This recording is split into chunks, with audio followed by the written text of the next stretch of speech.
Selamat Hari Pentakosta. 祝大家五旬节平安。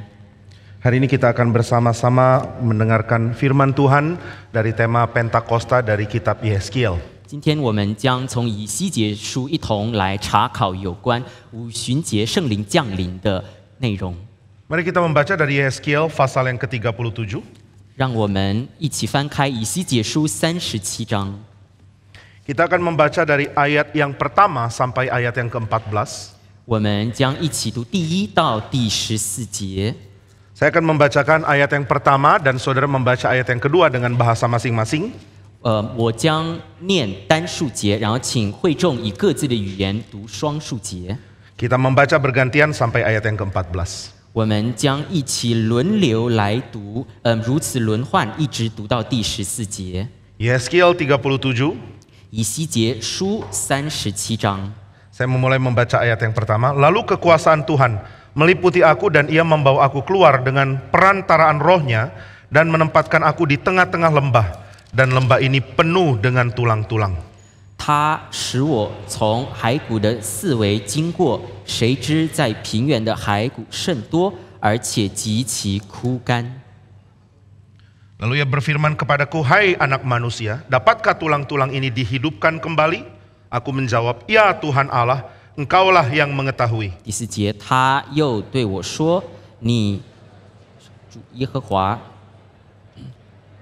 说，枯干的骸骨啊，要听耶和华的话。” Beginilah firman Tuhan Allah kepada tulang-tulang ini.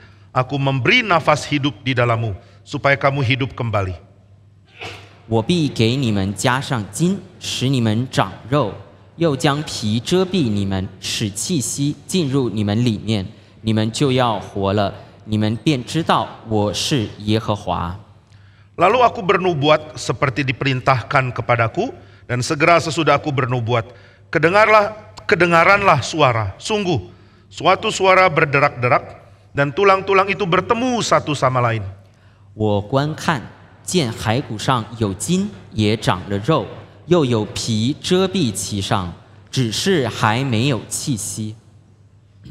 Maka firman-Nya kepadaku, bernubuatlah kepada nafas hidup itu, bernubuatlah hai anak manusia, dan katakanlah kepada nafas hidup itu, beginilah firman Tuhan Allah, hai nafas hidup, datanglah dari keempat penjuru angin, dan berembuslah ke dalam orang-orang yang terbunuh ini, supaya mereka hidup kembali. 于是我遵命说预言，气息就进入骸骨，骸骨变活了，并且站起来，成为极大的军队。 Firman-Nya kepadaku, hai anak manusia, tulang-tulang ini adalah seluruh kaum Israel. Sungguh mereka sendiri mengatakan, tulang-tulang kami sudah menjadi kering, dan pengharapan kami sudah lenyap, kami sudah hilang. 所以你要发预言，对他们说：“主耶和华如此说：我的民哪，我必开你们的坟墓，使你们从坟墓中出来，领你们进入以色列地。” Dan kamu akan mengetahui bahwa akulah Tuhan, pada saat aku membuka kubur-kuburmu dan membangkitkan kamu, hai umatku, dari dalamnya. 我必将我的灵放在你们里面，你们就要活了。我必将你们安置在本地，你们就知道我耶和华如此说，也如此成就了。这是耶和华说的。 Mari kita berdoa. 我们同心祷告。 Tuhan, kami sungguh bersyukur kepadamu. 主，我们满心感谢你， Engkaulah yang memberkati kami dengan rohmu yang kudus. 因为你用你圣洁的灵赐福我们， Engkaulah yang menghidupkan gerejamu dengan rohmu yang kudus. 你借着你圣洁的灵使你教会复苏， Engkaulah yang menjanjikan kebangkitan bagi kami melalui rohmu yang kudus. 你也借着你圣洁的灵向我们预言我们复活的日子， Sehingga kami menjadi sama seperti Kristus yang sudah bangkit. 使我们得以与已经复活的基督同样。 Dan kami mewarisi hidup oleh karena Roh Kudus menyatukan kami dengan Kristus. 而因为圣灵使我们与耶稣基督联合，我们也同样与他同复活，同得生命。 Hidupkanlah gerejamu, 求主复兴你的教会， bangkitkanlah kami. 求主也使我们每个人复兴， Sehingga kuasa dari Rohmu yang kudus ada pada kami. 叫我们都领受你圣洁的灵的大能， Dan kami hidup di dalam hidup yang satu dengan hidup Kristus. 也使我们与耶稣基督同活同样的生命。hidup yang tunduk kepada Bapa, 那就是降服上帝的生命， hidup yang membenci dan mengalahkan dosa, 同样也是恨恶罪、远离罪、打败罪的生命， hidup yang mematikan segala kehinaan 同时也致死各样邪恶的生命， dan kecemaran dari hawa nafsu dalam diri kami. 以及远离我们心中各样污秽罪恶的生命。 Tolong kami, 我们求主帮助我们， berikan kami firman-Mu untuk menghidupkan kami. 赐给我们你的圣道，以此使我们得以活过来。 Berkatilah setiap kami ya Tuhan. 求主赐福我们每个人。 Di dalam nama Tuhan Yesus kami berdoa. 我们奉主耶稣基督的名祷告， Amin. 阿门。 Saudara sekalian, Israel yang dibuang dilambangkan sebagai Israel yang mati di dalam bagian ini. 弟兄姊妹，这段经文告诉我们，被掳、被撇弃的以色列就如同死亡的骸骨一样。 Dan mereka pun sadar kalau mereka mati. 以色列人也意识到，他们已经像死了一般。 Mereka mengatakan kami seperti tulang yang sudah kering. 他们自己说，我们就像枯干的骸骨。 Kami sudah seperti orang-orang mati yang sudah digerogoti dagingnya sehingga tinggal sisa tulang yang kering. 我们就像是肉已经腐烂的，只剩下骨头的尸体。 Ini adalah hidup yang kasihan sekali. 这是多么悲惨的生命！ Tidak ada kesenangan, tidak ada gairah, tidak ada harapan. 这样的生命没有了热情，没有了快乐，没有了盼望， Hanya hidup yang menanti kerusakan dan kehancuran. 就只有期盼着灭亡的生命。 Ini gambaran yang menyedihkan bukan main. 这是非常悲惨的画面， Tetapi tidak semua orang menyadari. 但不是每一个人都意识到。 Nabi Yehezkiel menyadari karena roh Tuhan menyadarkan dia. 先知以西结之所以觉悟这件事，是因为上帝的灵提醒他， Dia melihat di sebuah lembah ada banyak tulang belulang yang sudah kering. 他就看到地上有许多已经枯干的骸骨， Ini adalah tempat yang sangat najis. 这是极其不洁净的地方。 Karena mayat yang tidak dikubur itu adalah mayat yang najis. Dan seluruh daerah yang penuh mayat seperti ini adalah najis. 因为没有被埋葬的尸体是污秽不洁的，那同样那一块地是极其不洁净的。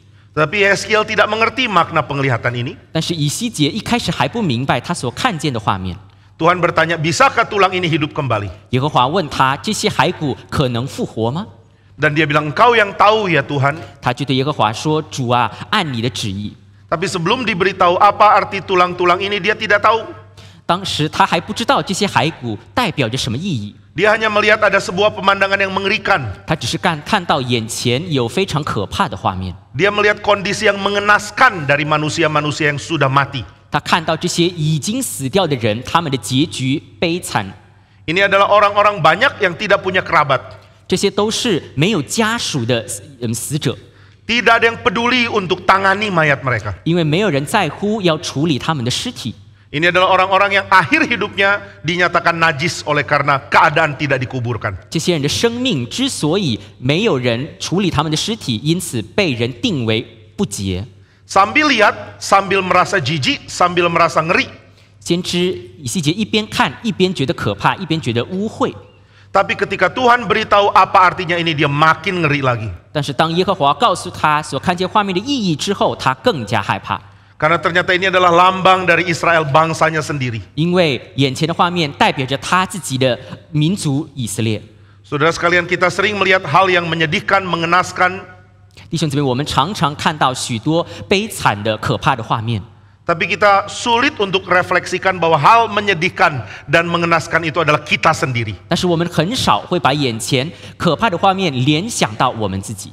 Kita gampang lihat orang lain dalam kondisi berdosa. 我们很容易把别人看作是犯罪的， Dan kita mengatakan ini hidup yang kasihan. 而我们也很容易论断他们，说他们真悲惨。 Beberapa hari yang lalu saya ada di kota Timika. 我在前几天，人在迪米卡这个地方， Baru mendarat, baru naik kendaraan di tengah-tengah kota tersebut. 我刚刚从飞机落地，刚刚坐上车前行的时候， Tidak lama masuk ke kota, saya melihat ada kira-kira 6 orang muda. 靠近城镇，我就看见路边有大概6个年轻人， 2 saya pikir masih usia SD. 当中的2个在我看来还是小学生， Sisanya mungkin SMP atau SMA. 剩下的4个人可能初中或高中生。 Mereka duduk di pinggir jalan sambil cium lem yang bisa membuat mereka mabuk. 他们坐在路边，然后在那边一边坐着一边吸毒。 Mereka sudah tidak sadar. 他们当时人已经分不清现实了。Ini jam sekolah dan mereka tidak ada di sekolah. 那个时候明明是上课的时间， Dan mereka tidak peduli masa depan mereka seperti apa. 但是他们都不在乎他们的未来如何， Mereka cuma mau menikmati momen ketika mereka mabok karena lem itu. 他们只愿意享受当下吸毒的那快乐的快感。 Sangat gampang waktu kita lihat kita mengatakan, oh kasihan. 我们看到这样的画面，很容易就说太可怜了。 Tapi bagaimana kalau Tuhan mengatakan ini kondisi yang sama dengan kondisimu? 但如果上帝对我们说，他们的画面就如同你的生命一样， Engkau pun ada dalam kondisi yang sangat kasihan seperti orang yang engkau lihat. 你其实和他们一样，都同处在悲惨的状态里。 Ini yang dialami Yeskiel. 这就是以西结所经历的。 Dia melihat ada lembah yang najis penuh dengan mayat yang tidak dikubur. 他看到这充满着没有人处理的尸体，有不洁的一块地。 Dan Tuhan mengatakan kepada Yeskiel, inilah Israel. 耶和华对他说：“这就是以色列。 Saudara bandingkan ini dengan kitab bilangan. ”让我们对比这段经文和民数记。 Di dalam kitab bilangan orang kafir pun harus mengakui Israel begitu megah dan perkasa. 民数记告诉我们，众外邦人都必须承认以色列的伟大。 Ketika Raja Kafir menyewa seorang nabi yang gila uang namanya Bileam, 当外邦人他试图聘用这个巴兰的时候， dia mengatakan, Bileam, kutukilah Israel musuhku. 因此吩咐他要咒诅以色列人， Kami mau berperang. 我们要打仗。 Dan dengan kutukmu mereka akan lemah, hancur, dan kami kalahkan mereka. 你如果咒诅了以色列人，他们就会衰败，我们就可以打胜。 Tapi ketika Bileam mau bicara, 但是当巴兰他要开口的时候， Tuhan intervensi dan mengatakan, hanya yang aku perintahkan engkau katakan, itu yang boleh engkau katakan. 耶和华这时候就直接干涉，并且告诉他，唯独我要告诉你的话，才能从你的口里出来。 Dan di dalam kali terakhir dia diminta untuk mengutuk. 而当他最后他再次被要求要咒诅以色列人的时候， Dia justru mengagumi Israel yang begitu indah. 他相反的开始佩服以色列人。 Dia tidak tunggu lagi Tuhan berfirman, dia langsung bicara. 在那时候，他不再等耶和华开口，他直接开口说：“ Dia langsung mengatakan, betapa indahnya barisan ini. 他说以色列人他们的脚踪何等佳美， Betapa mengagumkannya dari ujung sampai ujung. 以色列人的军队从头到尾是何等的壮观。 Bangsa-bangsa yang melihat engkau akan iri dan ingin menjadi seperti engkau. 其他的国、其他的民看到你们都会心生敬佩。” Saudara, inilah gambaran tentang Israel yang sangat diberkati oleh Tuhan. 那个画面就是极其蒙恩的以色列人的画面。 Gambaran ini rubah total, rusak luar biasa di dalam kitab Yeskiel. 但是这个画面到了以西结这段经文里，就有了十足的转变， Tidak ada lagi pasukan yang indah. 再也没有所谓的美好的军队， Tidak ada lagi perkemahan yang permai. 再也没有所谓的热闹的光景， Tidak ada lagi kelompok bangsa besar yang diinginkan oleh bangsa-bangsa lain. 再也没有所谓的其他民族都极其敬佩羡慕的画面。 Sekarang tinggal tulang belulang, kuburan massal yang tidak ada kuburnya. 但是眼前剩下的就只有没有人处理的尸体的画面， Hanya lembah yang najis yang bikin orang mau meludah dan menghindari tempat itu. 眼前留下的只不过是极其污秽不洁、人人都唾弃的画面。 Dan Tuhan mengatakan, inilah kondisi Israel. 耶和华就说：“这就是当下以色列人的光景。 Kondisi yang sudah mati dan kering. 这样的光景是死亡的、枯干的。 Saudara sekalian, kalau kita melihat seorang muda, kita tahu dia berada dalam kondisi fisik yang bagus sekali. 当我们看到一个年轻人正在年轻旺盛的时候， Badannya begitu sehat, 他身强体壮， wajahnya begitu ganteng dan cantik, 并且容貌也是年轻有为， fisiknya begitu bagus. 身体也非常的健壮。 Tapi tidak lama, berpuluh-puluh tahun dari saat itu, dia akan menjadi surut secara kondisi fisik. 但是过了几十年之后，在年轻的人也会渐渐的肉体上有衰老。 Ketika saudara melihat orang yang sudah sangat lanjut usia, 当我们看到一个年老的人， dan saudara lihat foto waktu dia masih muda, 同时回顾他年轻时候的照片， saudara akan mengatakan ini kondisi beda karena engkau sudah dimakan usia. 我们就会说啊，的确岁月不饶人，年老了都这样。 Tapi yang lebih mengerikan adalah kalau kita melihat dari mumi, ada mayat dikeluarkan dan mayat itu sudah kering. 但是更可怕的画面是，当我们看到一个已经枯干的木乃伊的时候， Teknologi modern membuat kita mampu memprediksi seperti apa wajah mumi itu ketika masih hidup. 如今现代的科技已经有办法预测在过去木乃伊还活着的时候的画面， Dari struktur tulang dan dari sisa-sisa daging dan kulit yang masih ada. 从他们脸部的骨架以及还仅剩不多的这些皮肉。 Maka dari mumi yang masih disimpan di museum, kita bisa tahu seperti apa wajah dari Firaun yang sudah dimumikan ini. 人们就可以预测，包括在博物馆里的许许多多的木乃伊，可以预测他们原先长的长相。 Kalau keduanya dibandingkan, saudara akan lihat wajah berwibawa dan tampan, dan satu lagi adalah mayat yang sudah kering. 一旦我们对照现在的木乃伊的画面和过去的预测出来的画面，我们就会看到有非常大的差别。 Saya yakin banyak orang Israel membaca Yehezkiel 37 pada waktu itu dan mereka akan menangis. 我相信，当以色列人读以西结的37章的时候，想必很多人会流泪。 Di manakah kemuliaan kami? 我们昔日的荣耀在哪里？ Dulu kami disebut dengan nama Tuhan.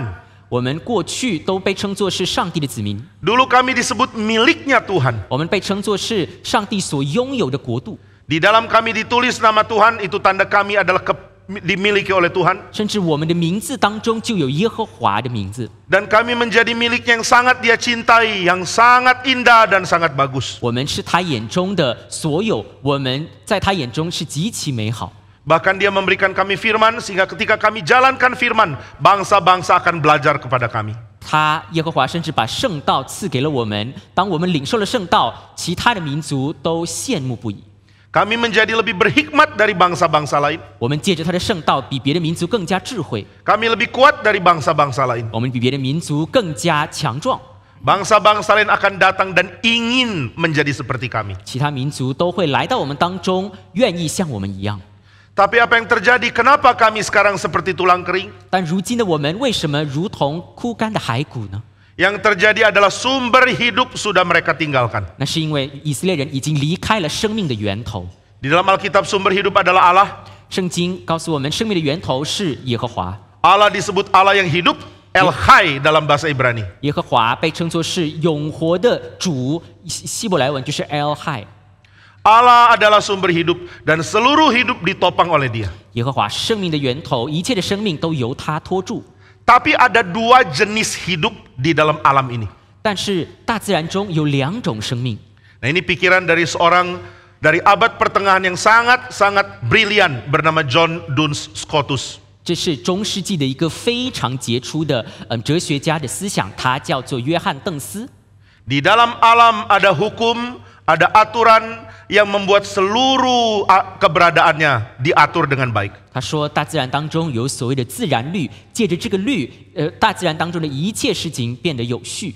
Tetapi pengaturan ini membuat seluruh apa yang ada dalam alam tidak bebas. 但是这个律同时也使得大自然当中的事物不再自由。 Nah, ini konsep bebas dan alam versi John Duns Scotus. 这就是约翰邓斯所发表的有关自然和自由之间的关系。 Ini pikiran sangat langka di abad pertengahan, hampir tidak ada. 这个思想在起初中世纪的时候是极其稀有的。 Baru orang modern di abad yang ke-17 memikirkan tema ini. 后来到17世纪的时候，才有人继续思想这个主题。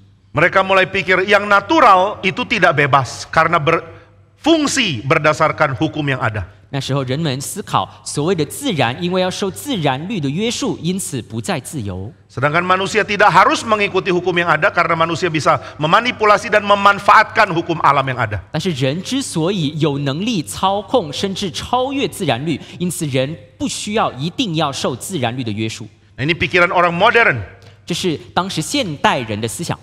Tapi di abad pertengahan sudah ada orang yang lebih dulu berpikir tentang ini, yaitu John Duns Scotus. 但是约翰邓斯起初在中世纪的时候已经有了这个思想， Bagi dia hanya manusia yang bisa bebas. 对他而言，只有人才能自由， Karena hanya manusia yang bisa dengan sepenuh hati mencintai dan menginginkan Tuhan. 因为只有人才能全心全意的爱耶和华。 Tapi manusia juga mempunyai dua sisi.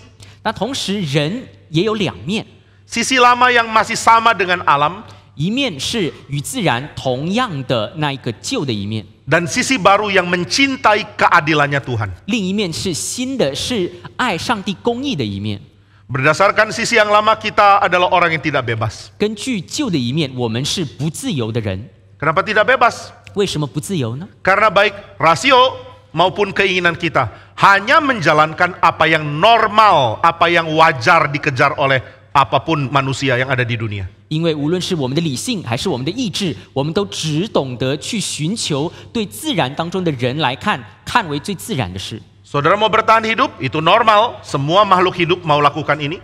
你若想继续存活，本来存活就是大自然当中所有生物的本性。 Saudara ingin mendapatkan kesenangan, semua makhluk hidup yang mempunyai naluri pun mau mencari kesenangan. 你若想寻求快乐，其实其他的生物也同样有寻求快乐的本性。 Saudara mau mempertahankan kelompok atau keluarga, binatang juga lakukan itu. 你若有对家庭的保护欲，其实连动物、生物当中也同样有这种意识。 Tapi manusia tidak boleh hanya di dalam level ini. 但是人不能单单停留在自己的自然本性当中， Manusia harus mempunyai satu hal yang tidak mungkin ada pada makhluk yang lain. 人必须具备其他生物都不具备的特性。 Manusia harus punya keinginan akan hukum dan juga keadilan Tuhan yang dia belum mampu capai. 人必须具备渴望上帝的律、上帝的公义，但那时人并还没有具备这个能力。 Jadi ketika kita hidup di dunia, kita masih kejar hal-hal yang ada pada Tuhan yang belum ada pada kita. 也就是说，我们还活在地上的时候，我们就要不停地去寻求我们不具备，但是上帝具备的特性。 Hal-hal seperti kebajikan, keadilan, cinta kasih, kesetiaan. 比如说所谓的公义、公正、慈爱等等， Kita kejar karena kita ingin hal ini. 我们不停地追求，是因为我们渴望这些事。 Ketika kita ingin, kita sadar kita belum memilikinya. 我们之所以渴望，是因为我们意识到我们并不具备。 Ketika kita gunakan pikiran, keinginan kita yang lama, kita sadar kita tidak mungkin mendapatkannya. 我们如果用过去的救我的理性和意志的时候，我们意识到我们达不到这些事， Sehingga kita menjadi sadar antara diri kita dan sifat yang ada pada Tuhan. Ada jarak yang jauh bukan main. 因此我们意识到我们人与上帝之间的两性当中就存在着极大的差距。 Saya hanya bisa mencapai Tuhan dengan cara yang tidak ada pada alam ini. 我只有依靠着自然所不具备的能力，试图接触上帝。 Mengapa tidak? 为什么达不到呢？ Karena sifat yang ada pada Tuhan ini hanya mungkin diberikan oleh Dia kepada saya. 因为上帝神性的这些特性只能向人交通。 Apa yang terjadi ketika Tuhan berikan sifat itu kepada saya? 而当上帝与我们交通，把这些特性赐给我们的时候， Saya akan punya afeksi, punya gairah yang baru. 我们就会对上帝产生新的热忱。 Gairah yang sifatnya sama dengan sifat adil dan sifat bijak dari Tuhan. 这个热忱与上帝的公义、上帝的智慧是相似的。 Maka menurut John Duns Scotus, tidak ada orang yang mengerti konsep keadilan bisa mengerti pengertian adil yang sempurna dari Tuhan. 因此，对约翰·邓斯而言，一个人若不先明白上帝的公义和智慧的话，就无法明白真正的公义和智慧。 Tidak ada orang yang mengerti kebajikan bisa mengerti kebajikannya Tuhan, karena itu melampaui kita semua. 因为上帝的智慧是超越人的，所以人必须人无法通过自己的智慧来解读。 Tapi kebanyakan manusia tidak mau kejar. 但是大部分的人都不愿意追求这些事。 Kebanyakan manusia sudah puas ketika dia bisa menguasai alam. 大部分的人只要有能力操控自然就满足了。 Dia sudah puas kalau dia bisa kuasai bisnis. 人如果有能力掌握所谓的商业就满足了。 Dia sudah puas kalau dia bisa punya prestasi baik di dalam sekolah atau di kuliah. 人如果有能力在学业上有一定的成就就满足了。 Dia sudah puas kalau dia sudah punya istri atau suami yang baik. 人如果找到了美好的伴侣就满足了。 Dia sudah puas kalau anak-anaknya sukses. 人如果自己的孩子成功了就满足了。 Manusia terlalu gampang puas. 人实在太容易满足了。 Di dalam pandangan orang yang berhikmat seperti John Duns Scotus, manusia terlalu remeh pencapaiannya. 对有智慧的像约翰·邓斯这样的人，他们认为人是太过于满足了。 Wah, padahal kita di dunia mengatakan, wah itu pengejaran yang susah loh. 但我们也知道，我要追求上帝的事是非常困难的。 Bisa berprestasi di studi itu susah. 但即便如此，我们认为地上的事已经够难达成。 Bisa punya bisnis yang berhasil itu kan susah. 要想要有好的成绩、好的事业，已经够难了。 Anak-anak berhasil itu juga susah. 要孩子们成功也是很难的一件事。 Kenapa dibilang ini hal gampang? 为什么对约翰邓斯而言，这些事都非常的卑贱呢？ Kenapa dibilang ini hal rendah? 为什么约翰邓斯认为这些事太过简单呢？ Karena ini adalah hal-hal yang berkait dengan sifat alam. 因为这些事是与自然相关的低等的事物， Ini tidak ada kaitan dengan sesuatu yang harus didapat dari Tuhan, 这些事和我们所谓的只能从上帝得来的事不相干， supaya kita memiliki sifat-sifatnya Tuhan. 而我们应当追求的是上帝所具备的特性。 Saudara menguasai bisnis bukan untuk memiliki sifat Tuhan, tapi untuk dapat uang. 人要掌握事业的目的，并不是为了要更多的认识上帝。 Saudara berprestasi di sekolah bukan untuk mendapatkan sifat Tuhan, tapi untuk dapat pujian mungkin. 人在学业上寻求成就，可能是为了得到人的称赞，而不是得到上帝的特性。 Dan kita membangun keluarga yang baik, cari pasangan yang baik, supaya kita bisa menikmati damai di dalamnya, bukan untuk menikmati sifat Tuhan. 我们愿意建造美满的家庭，我们愿意儿女双全等等，这些都是为了我们自己的益处，不是为了享受上帝。 Hal-hal yang natural ini hanya melatih kita untuk merasa bisa mandiri dari Tuhan. 地上的所谓的自然的事物，只是一直在操练我们，目的就是要离开上帝。 Orang yang beriman kepada Tuhan bisa lakukan, yang tidak juga bisa.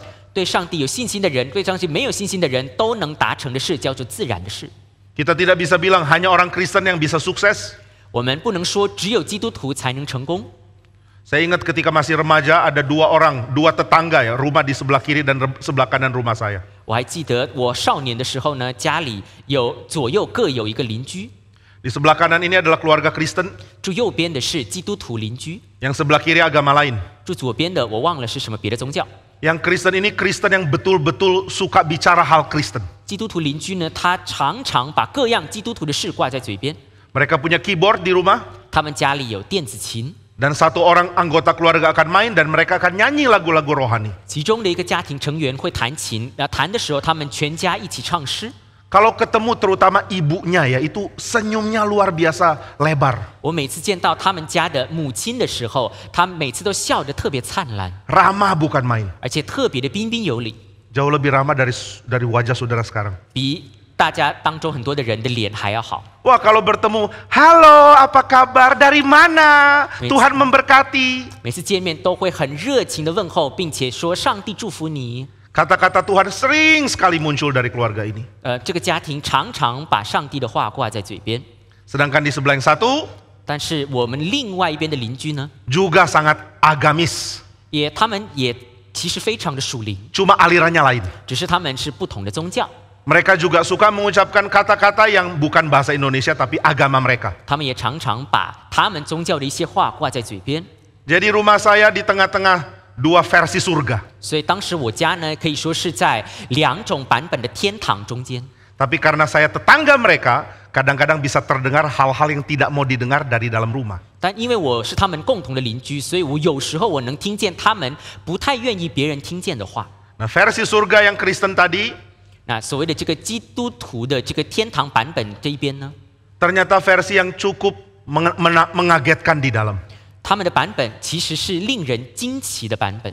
Ada waktu mereka akan main keyboard lalu nyanyi lagu-lagu rohani. 当他们有时候弹琴唱诗的时候， Ada waktu mereka mulai teriak-teriak marah satu sama lain. 但有时候呢，也能听见他们互相谩骂的时候， Suara paling keras itu dari istrinya itu loh. 甚至就是这个所谓的母亲的声音最大， Melengking tinggi dan tajam di telinga. 甚至听起来特别特别的刺耳。 Yang tidak kalah mengerikan adalah suara dari suami. 而她的丈夫呢的声音也同样不小， Suaranya rendah tapi keras. 虽然是低沉的，但是音量很大。 Dan gelombang suara rendah itu lebih gampang merambat. 而这个更低声波的这个声音是更容易蔓延的。 Jadi kami akan dengar wow. 所以我们会听见刺耳的声音， Lalu ditutup dengan 同时也会有嘶吼的声音。 wah, dengar itu saya kaget. 我听见这样的画面， Kok bisa ya keluarga yang begitu ramah di luar, begitu seperti binatang berkelahi di dalam. 我特别的吃惊，对外彬彬有礼的家庭，怎么对内是如此的残暴？ Tetapi mereka merasa puas. 但他们呢，其实感到满足。 Kenapa puas? Karena mereka bisa menampilkan hal baik di luar. 感到满足是因为他们认为对外有好的画面就够了。 Yang di dalam rumah kacau ya sudah nggak apa-apa, yang penting nggak kelihatan keluar. 对内有问题没关系，只要外人不知道就可以。 Nah, bagaimana dengan surga versi satu lagi? 那另外一个版本的天堂呢？ Yang ini lain loh. 他们不太一样， Mau di luar, mau di dalam mirip. 他们对外对内都差不多。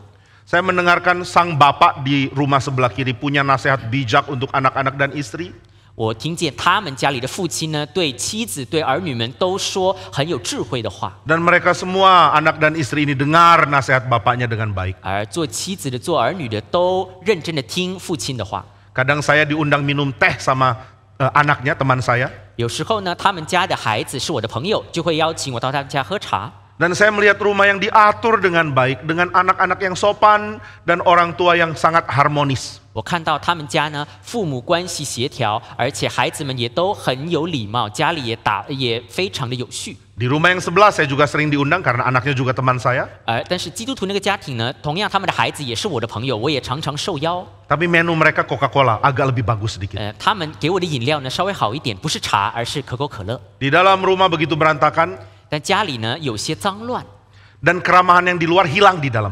我发现他们对外的彬彬有礼， Lalu 到 saya- 家里就没有了。 Saya mulai pikir, 我就开始思考， yang mana agama lebih baik ya? 到底哪一个才是更好的宗教？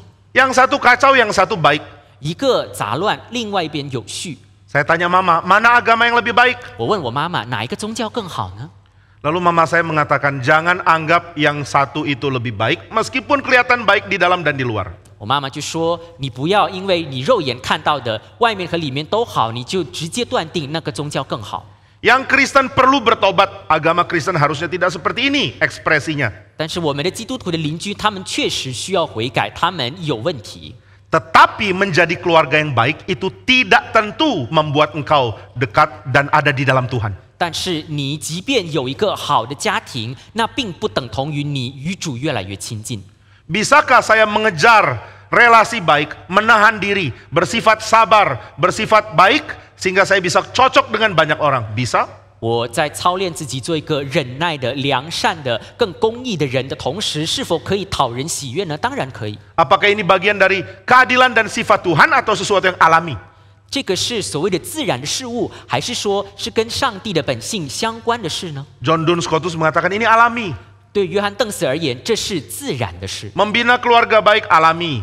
要组建好的家庭，这是自然的本性； Bertindak sopan alami. 待人彬彬有礼，这也是自然的本性； Mencari uang alami. 要挣钱也是自然的本性； Belajar sampai pintar itu pun alami. 要寻求高学问也是自然的本性。 Latihan musik, mencari kegiatan yang akhirnya membuat kita penuh dengan bakat, itu pun alami. 要不停的操练，包括对艺术音乐的操练，这也是自然的本性。 Sayangnya kita merasa cukup dengan yang alamiah, sehingga kita tidak sadar kematian sedang ada pada kita. 可惜的是，我们对自然的事物很容易满足，以至于我们意识不到死亡已经临近了。 Kita akan lihat hidup kita sebagai Israel yang permai di kitab bilangan. 我们自以为我们就像民数记的以色列的那样荣耀的画面。 Wah, keluarga saya harusnya jadi contoh bagi banyak orang lain. 啊，我的家庭多好，应当成为别的家庭的榜样。 Kesuksesan saya di dunia kerja harusnya jadi contoh bagi orang lain. 啊，我在事业上的成就应当成为其他人学习的功课。 Pinternya otak saya harusnya jadi contoh bagi orang lain. 我聪明过人，应当成为别人羡慕的榜样。 Saya bangga dengan diri saya karena orang lain harus contoh saya. 我以自我为豪，因为别人都应当向我学习。 Tentu tidak ada yang salah dengan menjadi contoh. 当然，做榜样并不是一件坏事。 Kita semua ingin lebih baik lagi dan kita perlu orang yang lebih baik dari kita supaya kita bisa kejar. 榜样是一件好事，每个人都应当追求更好的，我们都需要榜样才能进去。 Tapi menyamakan ini dengan hidupnya Tuhan itu tidak benar. 但是把这看作等同于上帝的生命，这是错的。 Kalau kita tidak mengejar hidupnya Tuhan, kita tidak akan sadar kalau kita mati.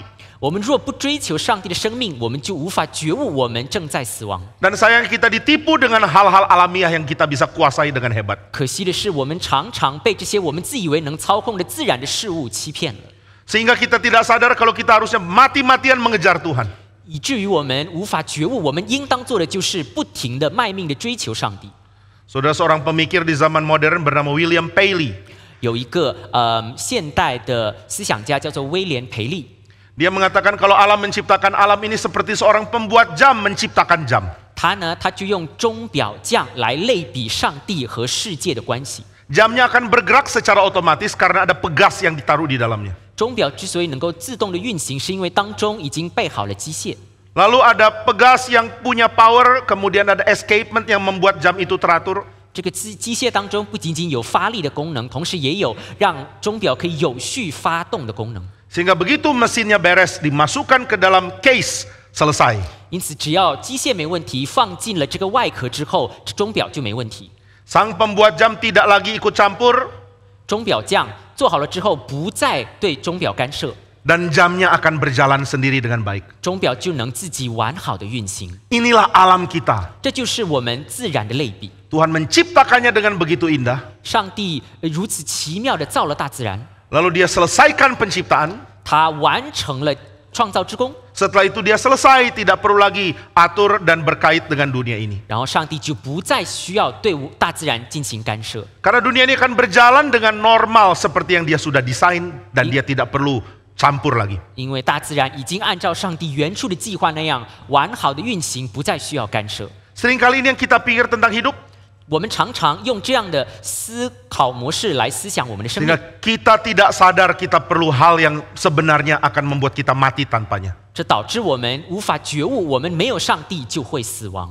Nah, inilah yang dialami oleh Yeskiel, dia sadar Israel sudah mati. 这就是以西结所经历的，他觉悟以色列已经死了， Dia sadar bangsanya sudah tidak punya harapan. 他意识到自己的民族已经没有盼望了。 Demikian kita harusnya melihat hidup kita. 我们也应当如此看我们的生命。 Kita akan sadar bahwa di dalam diri kita ada keinginan untuk hidup di dalam kehidupan yang tidak berkesudahan. 我们应当觉悟，我们要追求的是那永不停止的永恒的生命。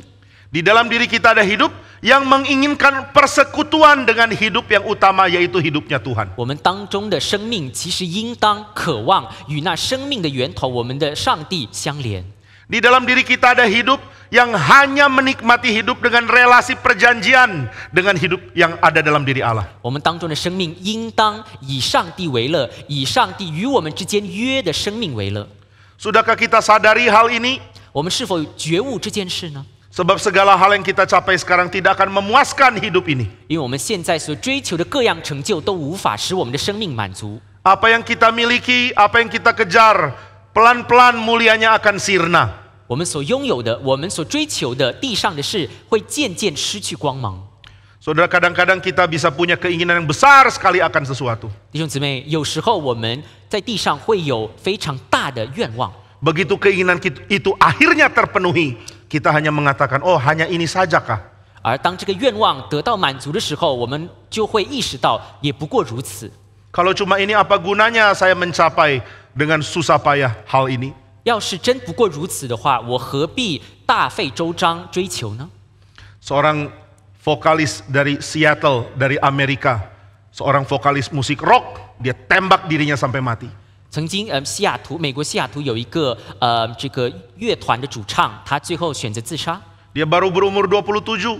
他不过27岁。 Lalu di dalam surat-suratnya ditemukan dia bunuh diri karena dia tidak melihat ada kesenangan apa-apa dari apa yang dia inginkan. 他所写下的这些书信当中，就写下他因为找不到生命的快乐，他就选择自杀。 Dari remaja dia ingin menjadi figur yang menyanyikan musik rock dan menciptakan musik rock yang terkenal. 他从少年就一直梦想着做一个杰出的摇滚乐家。 Dia ingin dikagumi. 他渴望人们羡慕他。 Dia ingin punya band yang menghasilkan uang besar bukan main. 他渴望可以有一个非常出名的乐团。 Dan saat itu tiba. 而他的愿望实现了。 Dengan uang yang ada dia bisa beli apapun yang dia mau. 他因此赚了很多钱，能够买各样的东西。 Kemana dia pergi orang memuja dia. 他到的各个地方，人们都赞美他。 Tapi dia heran kenapa hatiku tidak senang ya. 但是他却发现他的内心无法真 Yang 正快 kelihatan 乐。 begitu berkilau, begitu indah dari jauh, begitu sudah dekat ternyata jelek.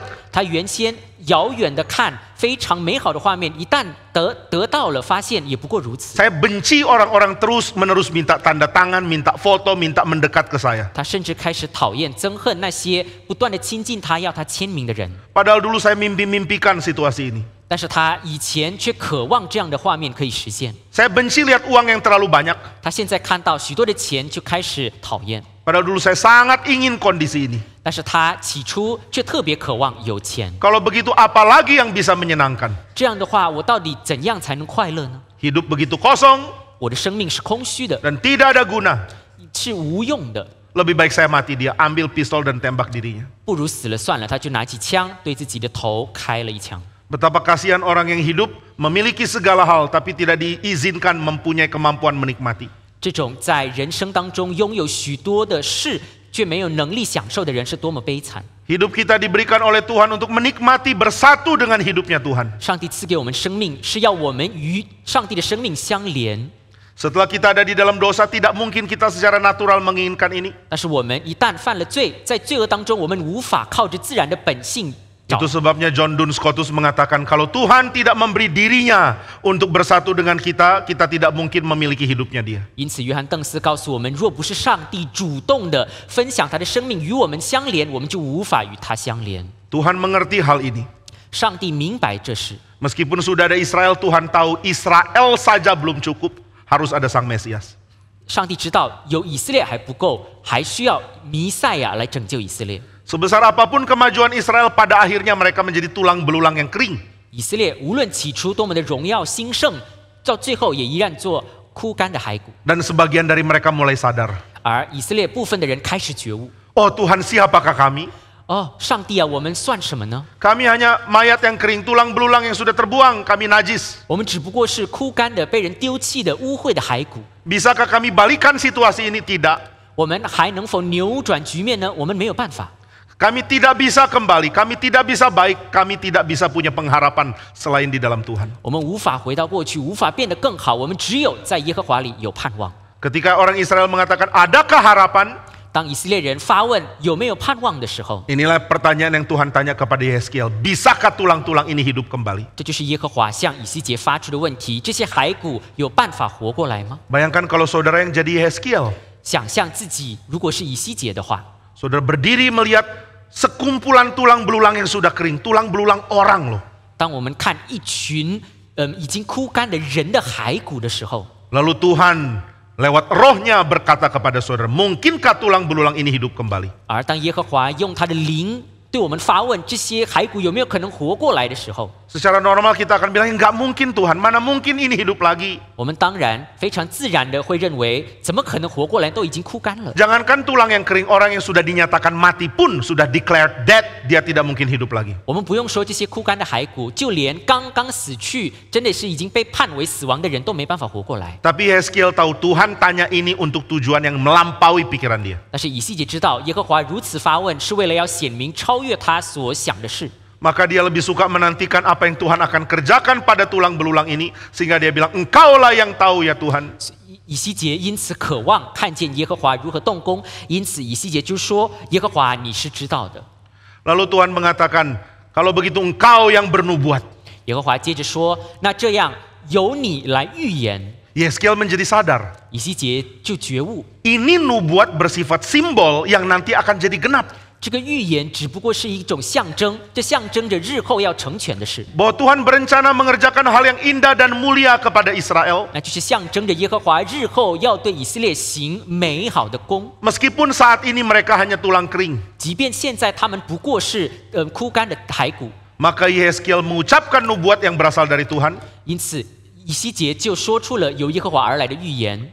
Dan Alkitab mengatakan, lihatlah tulang-tulangnya mulai bergerak. Lalu bersatu kemudian bangkit menjadi orang yang berdiri tegak. 圣经就记载着这些骸骨如何有了筋，也长了肉，又有皮，并且如何同心逐渐成为一个人。 Saudara jangan lihat ini sebagai film horor ya. 我们不要把这画面当作是恐怖片。 Ada tengkorak hidup dengan sepasukan tengkorak hidup jadi zombie, bukan. 不要把它想象成是一群骸骨复活过来变成不死的身体。 Ini adalah pembalikan kematian. 我们要知道，这是死亡扭转的画面。 Di dalam kitab suci, terutama Yesaya 24, kematian adalah pembalikan dari ciptaan. 圣经特别是以赛亚书的24章告诉我们，死亡其实是所谓的所造之物的扭转。 Kita tidak membaca saat ini, tapi nanti di rumah saudara bisa lihat. 请大家可以私下自己回家之后翻开以赛亚书24章。 Yesaya 24 menggambarkan kematian sebagai pembalikan dari kisah penciptaan di Kejadian 1 dan 2. 以赛亚书24章告诉我们，死亡其实是对创世纪1章和2章的创造之功的扭转。 Penciptaan Tuhan ada tujuan. 上帝的创造是有目的的， Tapi kematian membalikannya. 但是死亡却扭转了这个目的。 Tuhan mencipta dari kacau balau dan kosong menjadi berlimpah dan indah. 上帝的创造是使混乱变为有序，变为丰盛。 Kematian membalikan yang indah menjadi kacau balau dan kosong. 但是死亡却把这美好的画面转为虚空的。 Pikiran, otak, dan seluruh tubuh kita begitu harmonis dan indah di dalam kerjasamanya. 我们人的思想还有各样的器官是如此完美的运行， Tapi kematian membuatnya kacau balau dan kosong. 但是死亡却让这有序的运行变为虚空。 Jadi di dalam teologi perjanjian lama, kematian adalah pembalikan kuasa penciptaan Tuhan. 因此，旧约神学得出的结论就是死亡扭转了上帝的创造之功。 Nah, di dalam bagian ini Yeskiel menyaksikan hal yang berbeda. 在这一部分呢，以西结就看到不一样的画面。 Kalau kematian adalah pembalikan penciptaan Tuhan, 死亡若是对上帝创造之功的扭转， sekarang dia melihat firman Tuhan adalah pembalikan kekuatan kematian. 现在他看到耶和华所说的话扭转了死亡。 Tadinya bangsa yang hidup menjadi tulang belulang, sekarang dari tulang belulang menjadi bangsa yang hidup. 原先活着的人已经变成了枯干的骸骨，现在枯干的骸骨要活过来。 Di sini Yeskiel menyadari satu hal penting. 在这里，以西结意识到一件重要的事： Pekerjaan Tuhan yang paling hebat, yang paling mulia adalah membalikan kematian. 上帝最伟大、最奇妙的功就是扭转死亡。 Inilah yang terjadi pada Kristus. 这就是基督所发生的。 Kristus mengerjakan begitu banyak hal yang indah dan mulia, tapi dia harus mati. 基督成全了许多美妙的功，可是他必须付出生命的代价。 Dan ketika orang mengatakan, oh pekerjaan Tuhan yang baik sekarang habis karena kematian Yesus. 而当人们以为基督死了，他所做的功已经不存在了， Tapi kebangkitan Kristus menunjukkan tidak, Tuhan belum berhenti bekerja. Tuhan akan balikan kematian dan Tuhan akan ciptakan hidup dari kematian. 但接着呢，基督的复活却使人看到上帝的工作没有结束，上帝要从死亡当中再造新生命。 Ini sifat Tuhan yang harus kita ketahui. 这就是我们必须明白的上帝的特性， Tuhan menumbuhkan pengharapan di kondisi tidak ada pengharapan. 那就是上帝使我们在绝望当中有了盼望。 Tuhan membangkitkan pekerjaannya dari tempat yang tidak mungkin ada pekerjaan baik diberikan. 上帝从在人看来已经不可能有好的东西的地方，再次兴起他的功。 Tuhan akan menyatakan hidup yang paling mulia justru dari tulang belulang ini. 上帝甚至从这些骸骨当中显明了他最美妙的功。 Jadi sebenarnya saudara dan saya tidak akan mungkin mengetahui kuasa Tuhan kecuali kita juga mengetahui kekacauan kita. 因此，我们如果不先明白我们自己有多么的悲惨，我们就无法明白上帝的功有多么奇妙。 Kalau kita terlalu bangga dengan keberhasilan kita secara alamiah, kita sulit melihat pekerjaan Tuhan. 我们若过于满足我们在地上自然的工作，我们就很难看到上帝天上的工作有多么奇妙。 Tapi begitu kita sadar betapa kacaunya kita, betapa kacaunya bangsa ini, betapa kacaunya dunia ini, betapa tidak ada pengharapan di dalamnya, baru kita mengerti Tuhan akan kerjakan sesuatu. 但一旦我们已经觉悟我们自己有多么的败坏，有多么的不堪，有多么的绝望的时候，我们才能意识到上帝的工作是多么的美妙。 Bisakah ada umat yang benar-benar setia kepada Tuhan, yang hidupnya dipersembahkan kepada Tuhan? Sepertinya sulit. 有没有可能存在着一个爱上帝，同时把生命全然献给上帝的子民呢？看起来不可能。 Bukankah Israel yang harusnya jadi umat seperti ini, sekarang tinggal tulang belulang? 以色列岂不应当成为这样的子民？但如今只不过是骸骨吗？ Tapi Tuhan mengatakan, Yeskiel bernubuatlah. 但是耶和华说：“以西结，你要发预言。” Dan seluruh tulang belulang itu sekarang jadi pasukan tentara yang hidup. 这些骸骨后来就成为了一个强大的活过来的军队。 Hidup karena ada daging dan kulit yang menutupi. 他们活着是因为他们有皮有肉包覆着身体。 Sekarang mereka kelihatan sebagai pasukan hidup yang siap berperang. 现在看起来就像是已经做好作战准备的军队。 Tapi Yeskiel tidak sadar bahwa ternyata mereka belum punya nafas. 但是以西结没有觉悟，他们还没有气息。 Tuhan mengatakan, bernubuatlah anak manusia. 耶和华继续说：“人子啊，你要发预言， Katakanlah kepada nafas hidup, masuklah ke dalam manusia-manusia ini. 你要发命令，让气息进入这些军队里。 Maka roh masuk ke dalam manusia yang sudah berdiri ini. 这样所谓的灵，所谓的气息就进入这些活过来的人们， Dan mereka menjadi sepasukan bangsa, sepasukan tentara yang hidup sejati. 他们就成为一个真正的活着的军队。 Nah ini gambaran apa ya? 这是什么画面呢？ Ini gambaran bahwa meskipun Israel sudah hancur seperti tulang belulang, Tuhan bisa bangkitkan lagi mereka. 这个画面告诉我们，以色列人即便已经败坏不堪，但是耶和华有能力使他们活过来。 Tapi apakah kebangkitan mereka cukup? Tidak.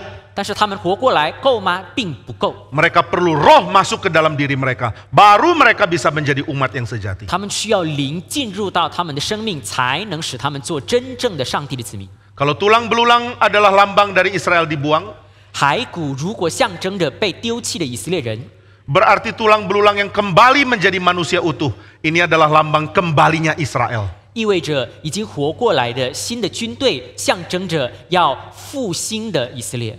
Saudara kalau mempelajari arkeologi, saudara akan tahu ada tel atau reruntuhan kota yang berlapis-lapis. 我们如果学习考古学，我们会发现有所谓的形成好几层的这些文物， Lapisan paling bawah adalah kota yang paling lama. 而最底下的那一层可以说是最久远的文物。 Setelah itu kota itu ditaklukkan bangsa lain, bangsa itu membangun di atasnya. 特别是文物当中，如果我们研究城市的话，就会发现最底下的是最古老的城， Kenapa sih mesti membangun di atas kota yang lama? 而在以上就是后来征服了那座城的新的一城。 Ini untuk menunjukkan kemenangan total. 这样的发现，其实让我们发现有所谓的全然的胜利。 Bahwa bangsa yang sudah ditaklukkan tidak mungkin bangkit lagi. 已经被打败的城在下面，意味着他们不可能活过来。 Berarti pada waktu itu kalau ada sebuah negara ditaklukkan dan orangnya diangkut tertawan, dia tidak mungkin jadi bangsa lagi. 意味着当时如果有一个国家被征服了，当中的人如果被掳去了，他们肯定没有办法重新复兴。 Satu-satunya bangsa yang bisa seperti ini adalah Israel. 唯一一个被掳之后还能复兴的就是以色列人。 Mereka sudah pernah dibuang, tapi heran mereka jadi bangsa lagi. 他们曾经被掳，但是很稀奇的是，他们居然活过来了， Ini seperti dari tulang belulang menjadi pasukan dengan daging dan kulit yang lengkap. 如同枯干的骸骨，已经后来如何变成了一个强大的军队。 Tapi apakah kembalinya Israel ke tanah perjanjian cukup? 但是以色列人能够活过来，回到应许之地就够吗？ Ternyata tidak, karena mereka perlu hembusan nafas hidup dari Tuhan. 实际上是不够的，因为他们还需要耶和华而来的生命的气息。 Ini yang mereka tidak sadar. 这是他们所不觉悟的。 Orang Farisi, orang Saduki, orang Zelot, semua berpikir Israel sudah mulai bangkit. 法利赛人、撒都该人、奋锐党的人都以为以色列已经重新强大过来， Mereka tidak sadar kalau mereka perlu Roh Kudus. 他们却没有觉悟需要圣灵。 Dari mana Roh Kudus bisa diperoleh? 圣灵要从何才能领受呢？ Hanya dari Sang Anak Manusia yang dijadikan pemimpin atau Mesias. 只有借着那弥赛亚的人子， Mereka perlu Mesias, dan Amin. dari Mesias Roh Kudus akan diberikan kepada mereka. 他们需要人子，借着人子，他们才能领受圣灵。 Tapi ini tidak mereka sadari. 但是他们没有觉悟这件事， Maka mereka membangun bangsa mereka bukan dengan pengharapan Roh Kudus akan tiba. 所以他们没有以圣灵要来的盼望逐渐新的以色列。 Mereka membangun pengharapan mereka dengan menata ulang segala hal. Politik, ekonomi, seluruh irigasi, seluruh agriculture, dan seluruh kebangunan dari kebudayaan. 他们反而用他们新的一套理念，重新整治社会的各方面，从军队到农业。 Kita juga seringkali begitu. 我们也常常这样。 Bagaimana gereja Tuhan dibangun? 我们要如何建教会？ Ayo kita bikin strategi. 让我们来开始策略， Ayo kita bikin program. 让我们制定各样的方案。 Kita pikir gereja itu seperti komputer. 我们把教会想象成是电脑， Masukkan program, nanti akan bekerja filenya Jawab. atau aplikasinya. 输入一定的命令，那么当中的程序就开始进行。 Kalau tidak bekerja, kita review ulang programnya. 要是进行的不成功，就重新编程。 Banyak gereja lihat kalau gereja lain sukses, kita adopsi programnya karena harusnya sama dong. 而我们看到别的教会兴旺了，我们就自以为只要借用他们的方案就可以成功。 Gereja lain bisa sukses pakai program apa ya? 别的教会之所以成功，他们是用什么方案呢？ Oh, program KTB-nya bagus, ayo kita adopsi. 哦，原来他们的这个小组做得好，来我们来借用吧。 Wah, program pembinanya bagus, ayo kita ambil. 哦，原来他们的门徒培训做得好，我们直接套用吧。 Kita ambil dari gereja reform terbaik yang sudah ada, mari kita adopsi programnya. 让我们来借用现在最好的归正宗的教会，我们从他们身上学习吧。pasti jadinya sama. 我们肯定也可以跟他们一样成功。 Nah, ini namanya gereja dianggap sebagai komputer. 这就是把教会当作电脑程序一样。 Seorang pemikir bernama Jacques Ellul ini mengatakan inilah cara berpikir zaman kita, cara berpikir teknologis. 现代思想家 Jacques Ellul 他认为这就是我们当代的人们用科技的方式思考各样问题。 Apapun dianggap sebagai program, sebagai teknologi, sebagai komputer. Padahal manusia bukan begitu. 我们把凡事都当作是技术，当作科学来对待。 Nah, maka gereja mulai membangun apa yang mereka pikir sebagai strategi yang akan bekerja untuk memperbesar gereja. 教会因此就开始制定各样的策略，试图以此来拓宽教会的工作。 Tapi Tuhan mengingatkan Yeskiel, hei anak manusia, berikanlah firman supaya roh berhembus ke dalam pasukan tentara ini. 但是耶和华就提醒以西结，人子啊，你要发话，你要说话，让气息进入这些军队里。 Sudahkah gereja menyadari hal ini? 教会是否意识到这件事呢？ Bahwa kita perlu roh yang menghidupkan kita. 教会是否觉悟我们需要灵使我们活过来呢？ Fisik yang bagus tanpa nafas nggak ada gunanya. 好的肉体若没有气息是无用的。 Saya punya 2 orang adik, saya ingat 2 orang ini pernah bertengkar. 我家里有2个比我小的弟弟妹妹，我曾经看到他们吵架。 Yang kecil tanya kepada yang lebih besar, nanti kalau besar mau nikah dengan siapa? 年纪小的问年纪大的：“你长大后要跟谁结婚？ Kasih tahu syarat-syaratnya. 你把你的结婚对象的条件告诉我。” Adik saya yang lebih besar ini perempuan, jadi dia kasih syarat laki-laki yang akan dia nikahi. 然后这个年纪更大的是女性，我的妹妹，所以她就把她理想的这个丈夫的条件告诉了。 Mau yang tinggi, 说我也要身材高的， atletis, 我要这个身体不错的， hidungnya mancung, 我要鼻子高的， kulitnya putih, 我要皮肤白的， giginya sempurna, 我要牙齿健全的， matanya bagus, 我要双目都视力好的。 kasih banyak ciri-ciri, ototnya kelihatan, 他提了很多的要求，包括肌肉要鲜明， perutnya six pack. 而且也要有6块腹肌。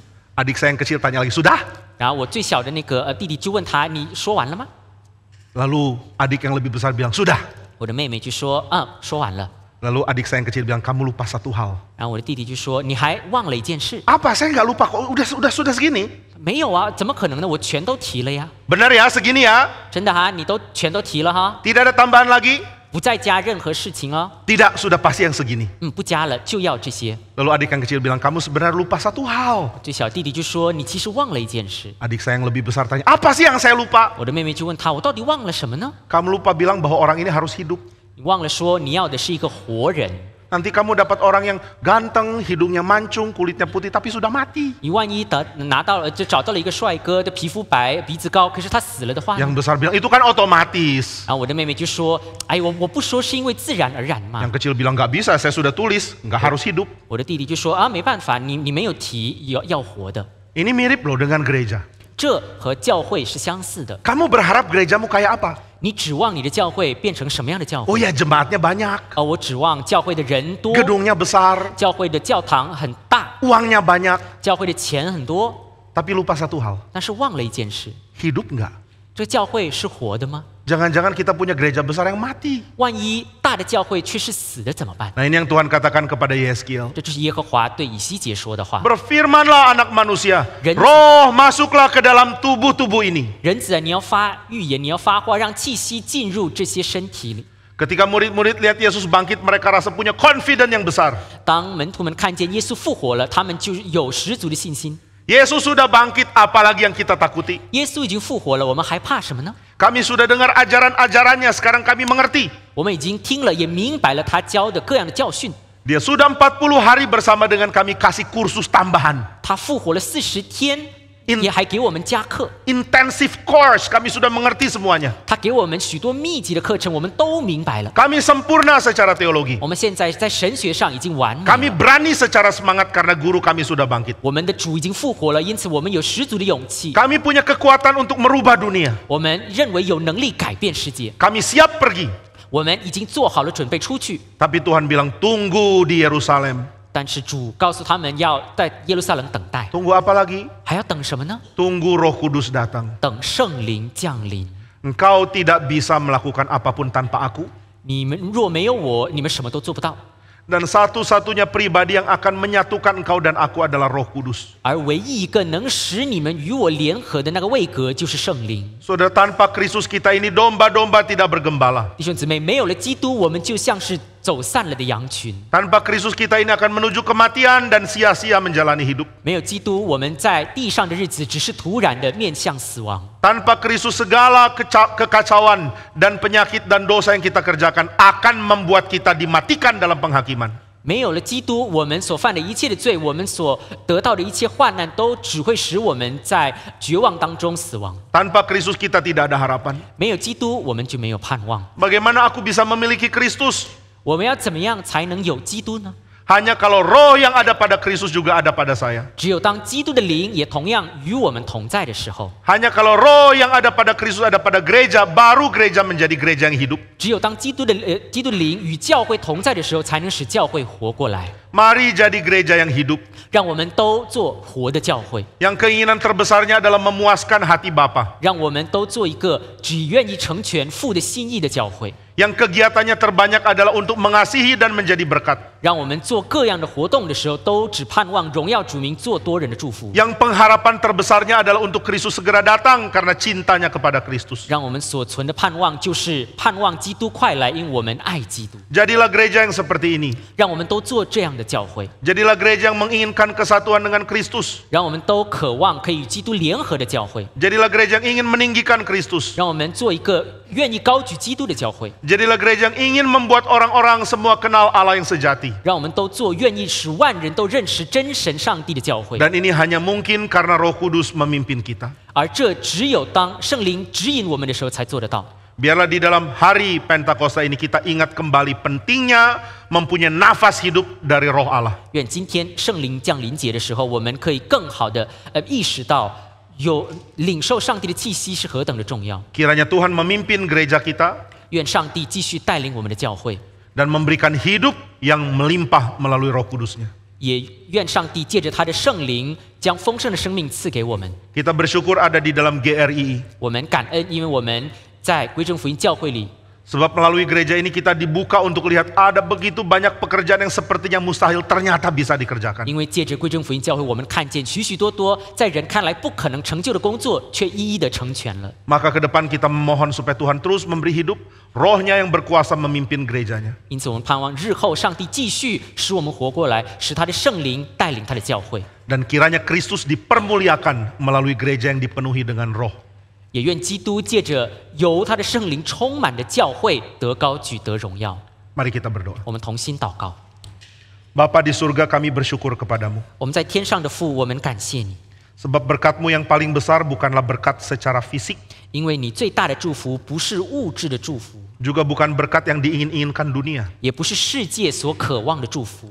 Berkat-Mu yang terbesar adalah Kristus. 你最大的祝福是基督， Dan karena roh kudus-Mu kami bersatu dengan Kristus. 而唯独借着圣灵，我们才能与基督联合。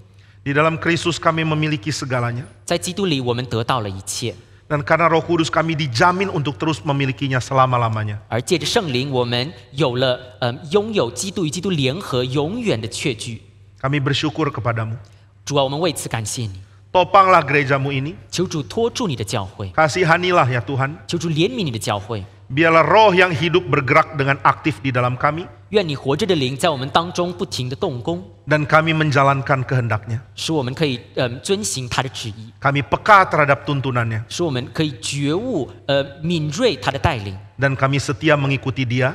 使我们可以忠心的跟随， Dan kami rindu mempermuliakan Kristus selamanya. 因为我们渴望永远荣耀基督的名。 Dalam nama Tuhan Yesus kami berdoa. 我们奉主耶稣基督的名祷告， Amin. 阿门。